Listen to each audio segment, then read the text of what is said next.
so as you can see for today's video, we're gonna be doing a very quick and easy snack for your kids. So we're doing mac and cheese, which has only 2 or 3 ingredients depending on your preference, alright?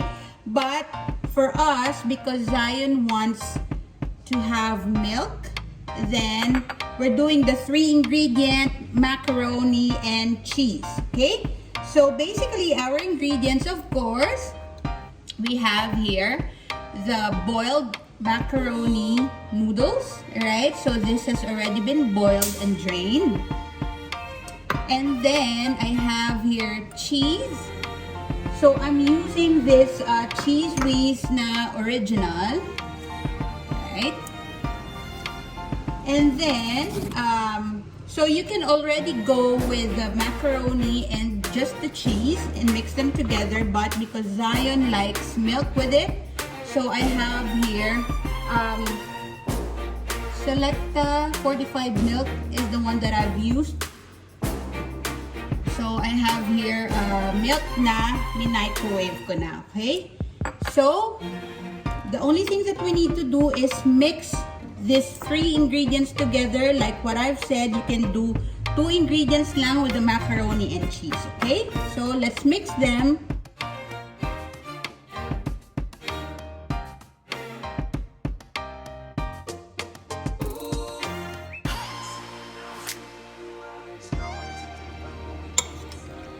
Okay, so just mix the ingredients all together and then it will look like this. So as you saw earlier, I added more cheese. Depends on your preference, alright? So just add more cheese to make it more creamy. You can also add grated cheese if you want, but this is just a quick recipe for a mac and cheese. Then of course, since we're also doing our bento, we're gonna put it in our yum box. So this is the yum box mini for snacks, okay? So we're gonna do Winnie the Pooh today. So I'll just put yung ating macaroni here, our yum box. Right? And then I'll show you later how you can quickly design your yum box as well. Okay? So let's fill it up with the mac and cheese. Okay. Alright, so for our design, since we're doing Winnie the Pooh, again, we're just gonna need nori sheets. Yun lang. So we'll just cut the details of Winnie the Pooh here. Okay. So I'll just do that one now.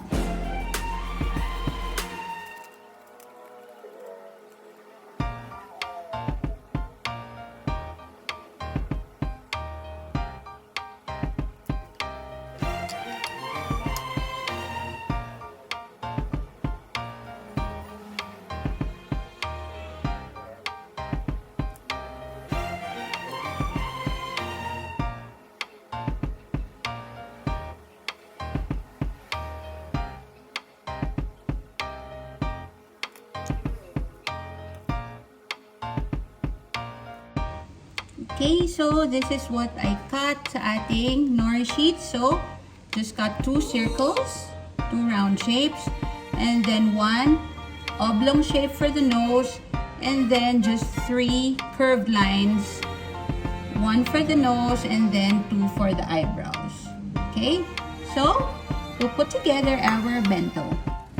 I'm gonna put yung ating, so I have pala for the sides, berry nuts. Okay. So again, like what I always remind you, when you're preparing your kids' baon, please make sure to wash your hands. Okay?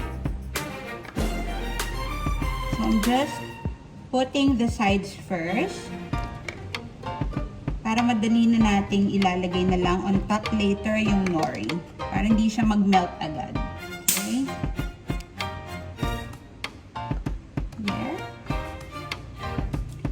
So So, whatever sides you want, you can use. Kung ano yung prefer na dessert ng kids, then you can do that.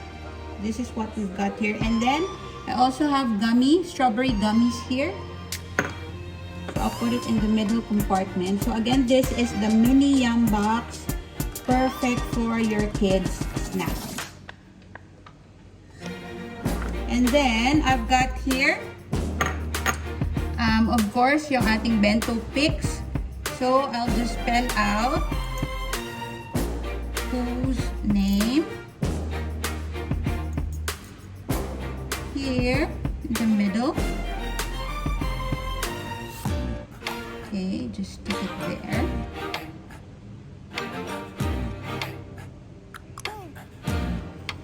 And then, I'm just gonna put this one bento pick here.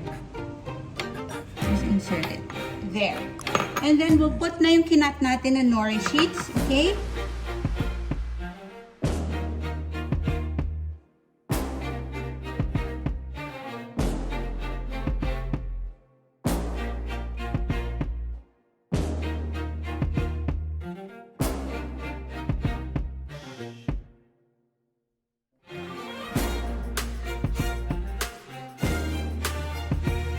There, so here's our finished product.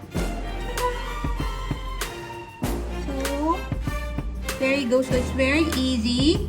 You just need to use nori sheets to design your mac and cheese. Okay? So, there you go. So, I hope you enjoyed what we did today. So, if you did enjoy this, please like, thumbs up, alright, and share this video. And also, please don't forget to subscribe to my channel and also follow me on my Instagram account here, _Kaayaaya, alright? So, hit the notification bell para palagi kayong updated if I have a new video upload.